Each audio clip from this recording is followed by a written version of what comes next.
Valentine's Day. So Andrea and I are actually getting ready to go out to dinner, have a nice night. But beforehand, now that we've kind of started moving in towards, preparing for starting our seedlings, we figured we'd kind of go over some of the ones that we have. Andrea is extremely excited, even though she might not show it. But really wanted to go over a couple of things. The seeds that we picked, why we chose them, and then kind of touch on some important key factors when trying to plant a garden. Ranging from identifying the zone that you're in, identifying your last frost. Those two key factors can help you prepare and schedule for when you actually want to start germinating and growing your seeds indoors, so that when you go to transplant outside, they're healthy, hardy, and they're going to be able to survive the transplant. Main important factors is looking at the USDA hardiness zones. You've probably heard this before if you've ever even looked into something like gardening, growing plants outside. Hardiness zone gives you a couple key factors. Number one being climate. What the climate is during your growing season. This helps you decide on what kind of plants you can grow in said climate. We live in New England. I'm not going to be able to successfully grow any sort of tropical fruits, guavas, etc., just because we don't get enough high temperature, humidity, and sunlight for an extended period of time. So it's just not going to be successful. That helps Andrea and myself say, okay, I kind of know or have an indication of what plants, what crops I can grow successfully. Then the second key factor with the hardness zone, it does give you, it gives you a 10-year average on what your last frost date is. The last frost date is super crucial. That helps you prepare and plan well before when you start your seedlings. You can't throw every plant into the ground before the last frost date. You need to make sure that the soil for most plants is around 45 degrees Fahrenheit. If you're before that, the ground may be too hard, so they're not going to survive. So having a couple of those, looking that up, finding and researching the right information for your zone is the most important thing you can do, especially when preparing well before when you start your seedlings, right? Right. Okay. So we are in zone 6B. Right. And that says, our last frost date's around, what was it? May 10th, around the second week of May. And it's been like that for the past couple of years or so. Yeah, I think on average, that's usually when we've gone about transplanting most of our seedlings indoors to outdoors. Now, granted, when it comes to actually building and constructing, bringing in new soil, rototilling, tossing, fertilizing well beforehand, we can do that somewhere around April. And plants, certain seeds that you can transplant a little bit before because they like colder temperature, but on the majority. So what are the ones that we usually can put out, or we start seedlings early because they can go out more in colder temperatures? And then what kind of, fruits and vegetables that we normally put out around that Mother's Day weekend, last frost date time? So we actually went shopping.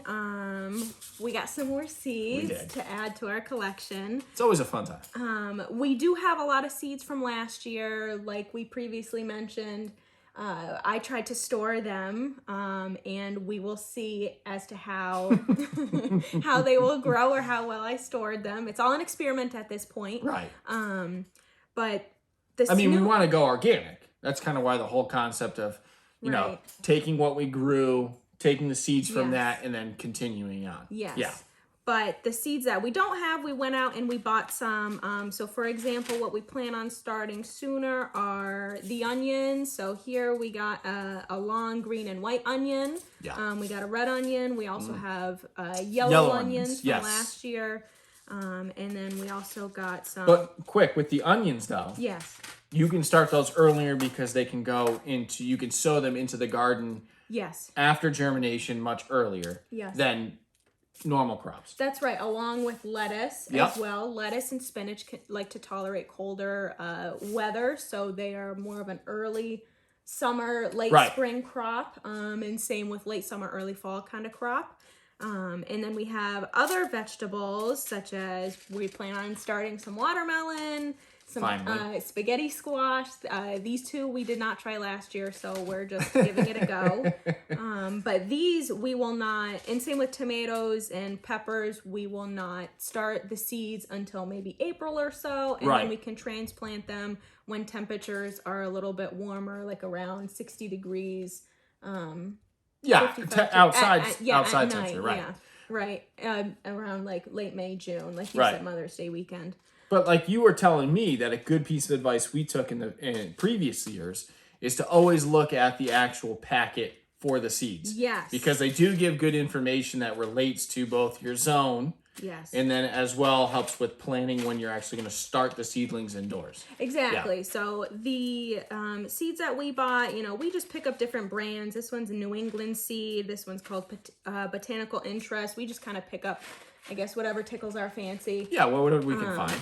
But then, of course, so if you're looking to start seeds, you always want to look on the back of whatever vegetable, fruit, herb that you're interested in growing for your zone.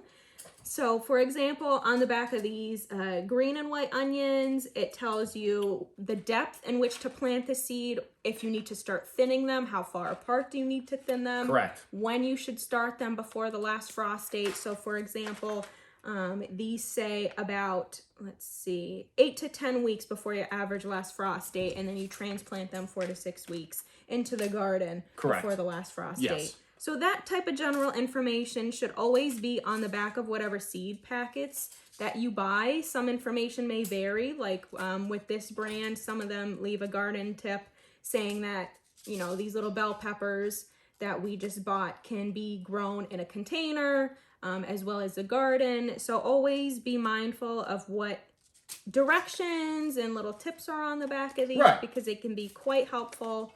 And fun to read. No, you're right. Because with the onions in particular, we're in the middle of February now. It's about 3 months from our last frost date. This has about 10 to 12 weeks if that's what you want to go with. So as we move throughout the end of February, it's a good time for us to start considering this is when we should start the seedlings for the onions.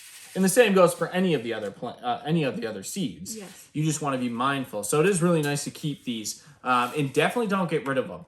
Because you don't want to be, as you move on to the next year, be like, oh my gosh, we took some of our seeds from some of the crop that we did grow. When did we start to plan that? So I think it's always important to keep track of that, so that as you move forward, as you get closer to, I guess, your last frost date, when you're going to start actually working on your garden, it's always best to have these on hand. Or keep a garden log, which I started. So a lot of the information that I find on the back or through research, practice, I am keeping a garden log, and I'm writing all the information and what worked, what didn't work for us for our zone, because a lot of this information can be very general. And zones are pretty specific. So it's always great to keep things in file. Because those notes are important, especially depending on where you live. Your zone may be particular to a certain climate, but it doesn't necessarily say, oh, well, your yard has X amount of shade and this much sunlight.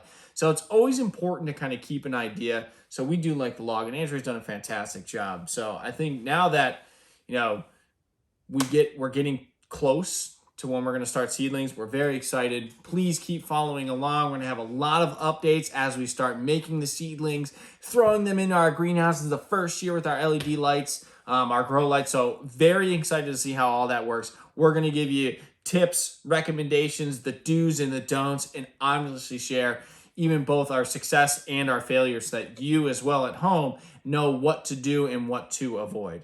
So we're very much looking forward to having everyone tag along. Can't wait for this year to start, but it is Valentine's Day. So we're actually going to get dressed, get on out of here, go out to dinner. So everyone have a great time. Take care, and we'll talk to you soon.